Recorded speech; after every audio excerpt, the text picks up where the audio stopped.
Hari ini adalah pertemuan ke-9 untuk mata kuliah kewirausahaan, yang mana kita akan belajar tentang strategi menangkap peluang usaha. Apa saja yang akan kita pelajari? Kita lihat slide selanjutnya.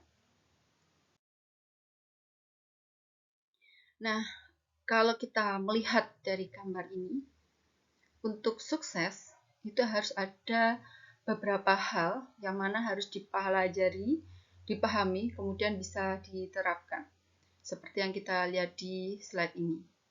Dan untuk bisa dalam aktivitas pembelajaran, kita pun juga harus punya keahlian, punya pengetahuan, knowledge, kemudian punya pengalaman, experience, kemudian ada pertumbuhan, ada pelatihan, dan ability, ada kemampuan. Nah, untuk memperoleh kesuksesan, berarti kita juga tidak terlepas dari suatu proses. Dan kita pun juga akan belajar dari kegagalan, seperti itu. Nah, ini adalah CPL, CPMK, yang mana saya sesuaikan dengan yang dibutuhkan oleh mata kuliah ini. Dan ini fokus pada strategi menangkap peluang usaha. Dan ini bisa dibaca CPL-nya dan CPMK-nya. Nanti akan saya bagi slide-nya terkait dengan materi hari ini. Dan bisa dibaca. Selanjutnya, strategi menangkap peluang usaha. Nah, perlu kita pahami apa sih yang dimaksud dengan membuka usaha. Jadi, membuka usaha itu adalah suatu yang sangat beresiko dan penuh ketidakpastian. Namun, di balik semua itu, ada potensi yang menjanjikan bila usaha tersebut berhasil. Nah, poin apa saja yang dihadapi dalam membuka usaha? Nah, di sini ada poin pertama, yaitu pada saat usaha berpeluang untung. Nah, keuntungan, profit ataupun laba itu harus digunakan untuk menghasilkan keuntungan baru berikutnya, bukan malah dihabiskan. Kebanyakan kegagalan dalam usaha terjadi ketika mendapatkan peluang dan mendapatkan keuntungan itu dihabiskan. Seharusnya dijadikan modal kembali untuk usaha berikutnya. Kemudian yang kedua, pada saat usaha berpeluang rugi, itu saat usaha mengalami rugi, jangan sampai berputus asa. Harus pantang menyerah. Jadi kegagalan harus dapat dijadikan sebagai pengalaman yang berharga, sebagai pemicu kesuksesan. Karena dari kesalahan tersebut kita bisa belajar bagaimanakah cara menghindari kegagalan berikutnya. Adapun penyebab utama kegagalan menangkap peluang usaha, ini yang pertama adalah dalam berusaha sering bersikap bagai buih sabun. Semangatnya hanya di awal saja. Setelah itu mulai putus asa dan menyerah. Sering kali saya melihat di lapangan atau cerita-cerita dari para pengusaha yang mana mereka sangat bersemangat di awal, merencanakan dengan baik, dengan sangat maksimal. Ternyata ketika dalam perjalanannya mereka banyak yang menyerah. Ketika terjadi proses bisnisnya menurun, dia lebih cenderung melepas. Bukan bagaimanakah berpikir kreatif, inovatif untuk mengembangkan usahanya lagi. Jadi dalam bisnis usaha itu jatuh bangun itu hal yang biasa. Kedua, dalam berusaha sering sekedar ikut-ikutan. Lihat temennya berjualan minuman boba, ikut-ikutan. Yang lagi trending apa saat ini, diikuti. Padahal mereka tidak berpikir terkait dengan posisi yang strategis, bagaimanakah peluang saya di tempat yang di sampingnya juga ada bisnis yang sama, dan lain sebagainya. Jadi harus ada pertimbangan matang, tidak hanya sekedar ikut-ikutan. Kemudian yang ketiga, kurang dedikasi atau tidak sepenuh hati menekuni bisnis yang dirintis. Hanya, dikasih anggaran sekian oleh orang tua misalkan. Nah, kemudian dibuatlah bisnis. Nah, gregetnya itu tidak berpikir jangka panjang. Jadi semacam jangka pendek. Jangka menengah pun tidak.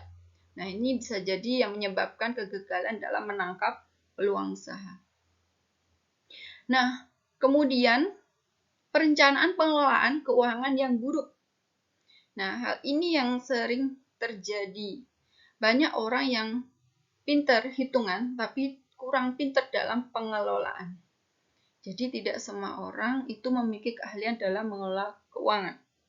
Setidaknya mereka belajar dari bangku sekolah atau bangku kuliah, atau belajar dari orang yang sudah tertata, termanage dalam pengelolaan keuangannya. Nah, selanjutnya pengalaman manajemen yang minim. Nah, di sini menjadi suatu kendala atau kegagalan dalam menangkap peluang usaha. Jadi tidak punya bagaimanakah cara mengelola usaha, bagaimanakah punya ide kreatif dalam mengembangkan usaha, bagaimanakah cara membangunkan kembali usaha yang pernah jatuh seperti itu. Jadi mereka yang gagal itu adalah mereka yang punya minim pengalaman manajemen. Selanjutnya memilih lokasi awal usaha secara asal-asalan. Jadi berpikirnya sudah saya usaha di depan rumah aja enak gitu kan ya. Nah, tergantung rumahnya di mana, strategis atau tidak. Nah, ternyata rumahnya di pedesaan yang jauh dari rumah-rumah penduduk yang lainnya. Nah, atau posisinya adalah di perempatan di kota ya, perempatan lampu merah. Itu sangatlah tidak strategis, hanya buat lewat saja. Nah, selanjutnya adalah mengendalikan bisnis kurang konsisten atau tidak teliti. Jadi kadang hal yang harusnya dipikirkan dengan benar, dihitung dengan teliti, ternyata kurang teliti di situ. Sehingga misalkan keuntungan yang diperolehnya harusnya kecil, dia mestinya besar. Akhirnya dia manfaatkanlah keuntungan itu, ternyata ketika mau balik modal ataupun mau untuk usaha lagi, uangnya tidak ada atau uangnya hanya sedikit ataupun berkurang. Nah, kemudian manajemen piutang, ya kan, penagihan yang tidak tegas. Nah, ini menjadi suatu kegagalan karena tidak ada ketegasan dalam menagih orang-orang yang pernah meminjam uang. Kemudian kurang meyakini bahwa bisnis tersebut akan berhasil. Jadi kita harus optimis ya kan, bahwa bisnis kita akan berhasil. Kalaupun tidak berjalan mulus, itu menjadi tantangan bagaimanakah kita terus mengembangkan, bukan malah menyerah. Nah, ini menjadi penyebab utama kegagalan menangkap peluang usaha. Selanjutnya adalah kelemahan yang menyebabkan kegagalan sebuah usaha. Apa sih sebuah usaha itu kok bisa gagal? Kelemahannya apa sih gitu ya? Jadi yang pertama adalah kurang bijaksana. Kurang bijaksana apalagi menjadi sosok leadership, sosok kepemimpinan. Dia harus bijaksana kepada bawahannya. Dia harus memberikan instruksi yang tepat, yang efektif, yang mana bisa dipahami, dimengerti, ada komunikasi yang runtut seperti itu, sehingga di situ akan membuat suatu usaha itu menjadi lebih baik dan baik lagi. Kemudian kurang disiplin. Pengusaha yang sukses itu kebanyakan mereka sangat disiplin waktu, sangat bisa memanajemen waktu dan kegiatan. Kemudian kurang bermutu. Nah, jadi usaha itu bisa dikatakan kurang bermutu, ya kan? Ketika apa yang dia kerjakan, dia kurang memiliki pengalaman, kurang memiliki keahlian atau skill, kompetensinya kurang, usahanya pun juga akan tidak maksimal. Sehingga dikatakan kurang bermutu. Kemudian kurang rapi, ya, kurang rapi. Harusnya katakanlah misalkan untuk usaha pisang goreng, pengemasannya harus bagus, bukan asal-asalan. Cara penggorengannya, ya kan, cara pembuatannya harus higienis, cara pembuatannya harus runtut, ada testernya, ada rasanya yang bisa dicoba-coba, ya kan, sehingga rasa itu bisa diterima tidak hanya sedikit masyarakat tapi banyak masyarakat. Jadi di situ perlu rapi dalam berbisnis. Kemudian kurang tanggung jawab. Nah, ini menjadi kendala tersendiri. Sosok wirausaha, entrepreneur, dia harus memiliki tanggung jawab. Jangan pernah lepas tanggung jawab ya. Apalagi itu ada modal sendiri. Ataupun modal pinjaman tapi atas tanggung jawabnya dia sendiri. Dari situ aja sudah dituntut tanggung jawab, apalagi usahanya dimulai berjalan dan ketika jatuh bangun seperti itu. Nah, kemudian kurang teliti pasti ya. Ketelitian itu penting dalam berbisnis, terutama untuk mengetahui seberapa besar keuntungan, seberapa besar kerugian, seberapa luas pangsa pasarnya. Nah, kemudian kurang serius. Jadi seriusnya itu harus maksimal untuk para pengusaha yang ingin berhasil. Jadi kalau dia kurang serius, ya sia-sia, bisa jadi tidak sesuai target, tidak sesuai tujuan yang diharapkan. Kemudian kurang jujur. Nah, orang ketika dikatakan tidak jujur itu akan sulit dipercayai oleh orang lain. Nah, untuk itu dengan dia berani jujur, komunikasinya baik, dia ramah, humble dengan masyarakat, maka tentu akan menjadi kepercayaan tersendiri bagi masyarakat bahwa oh, ternyata pengusaha ini bisa dipercaya, bisa dijadikan langganan misalkan. Nah, kemudian kurang beriman. Nah, ini ya. Jadi basic religius itu penting dalam dia menjalankan usaha. Ketika orang berusaha, dia harus mengacu kepada kisahnya Nabi Muhammad, harus mengacu kepada Al-Quran dan juga hadis seperti itu. Nah, ini harus dipahami betul kaitannya kelemahan yang menyebabkan kegagalan sebuah usaha. Nah, selanjutnya adalah strategi memilih peluang usaha. Ini yang pertama adalah pilihlah jenis usaha yang paling Anda sukai. Nah, jenis usaha apa yang paling Anda sukai? Nah, itu harus difikirkan dengan baik. Kemudian yang kedua adalah sebaiknya jangan memilih bisnis yang telah besar, walaupun kemampuan keuangan Anda mungkin cukup memenuhi. Ya, jadi ketika orang memulai bisnis itu jangan langsung coba-coba hal yang besar, karena resikonya pun akan besar juga. Nah, sebenarnya memang ketika bisnis besar, peluang usaha besar, peluang keuntungannya juga besar. Tapi bisa jadi ketika ada suatu masalah, resikonya pun juga akan besar. Kemudian jangan memilih usaha yang musiman. Misalkan usahanya adalah menjual payung. Payung kan hanya di musim hujan. Selain itu, ketika dijual, nah seperti itu. Atau misalkan ketika kondisi cuaca buruk, ya kan, jual jaket misalkan. Jaket itu akan lebih baik di musim dingin gitu kan ya, cuaca buruk, cuaca dingin. Tapi ketika cuaca panas menjual jaket yang jumlah besar itu juga akan sia-sia. Nah, kemudian juga bisnis waralaba. Nah, bisnis waralaba ini sangat menguntungkan bagi para pengusaha-pengusaha yang ingin memilih peluang usaha ini. Kemudian yang kelima, memilih usaha tanpa modal ataupun dikatakan modal ringan. Memang dikatakan para ahli, modal yang paling utama, ya kan, yang paling utama dan yang paling awal itu adalah diri kita yakin. Semakin kita yakin, semakin kita akan berupaya, berusaha secara maksimal, tidak setengah-setengah, seterusnya. Nah, itu dengan kita mencoba hal yang ringan, kita berani membuat bisnis yang lumayan seperti itu. Seiring berjalannya waktu ternyata berkembang pesat. Kenapa tidak kita akan memulai bisnis yang lebih besar lagi dan seterusnya, bahkan buat cabang-cabang bisnis. Nah, selanjutnya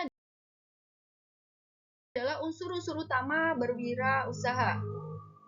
Unsur utama berwirausaha itu yang pertama adalah modal.